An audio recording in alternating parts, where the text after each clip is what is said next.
Now, ahead of this afternoon's budget speech, CNBC Africa's Thomas Maree joins us from outside Parliament. Thomas, I hope that you can hear me clearly. Give us a sense of the ambience outside Parliament. We saw the drama of the State of the Nation. I'm assuming it's not that dramatic this time round.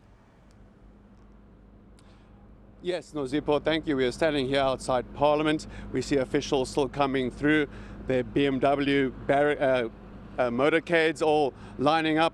But today is a very serious and critical budget speech going to be delivered by Minister Nhlanhla Nene. He stated last year during the medium-term budget policy statement that an additional 22 billion rand needs to be raised, and Treasury stated that over the next 3 years an additional 44 billion rand needs to be raised. Now, the key way of the government's going to be raising these funds is, of course, through additional taxes. What we expect coming through today, that with the drop in the oil price, the fuel levy will be increased. And there's particular focus today with the implications on taxes coming through for the rich. It is expected that there will be an increase in the capital gains tax, estate duties, and also an increase in personal income tax for those who earn over R1 million a year.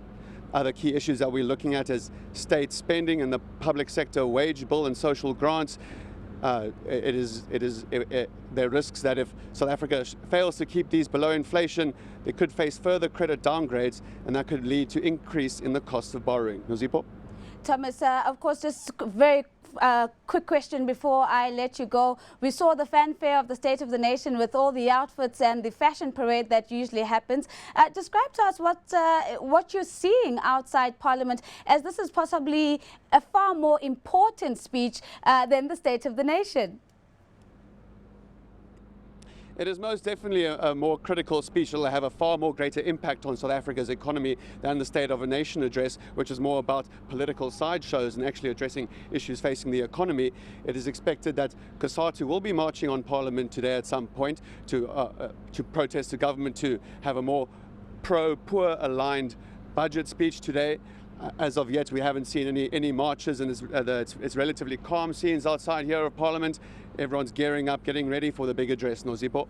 Thomas, thank you so much for making the time to join us. That's CNBC Africa's Thomas Maree giving us some insight as to what is happening in Parliament today.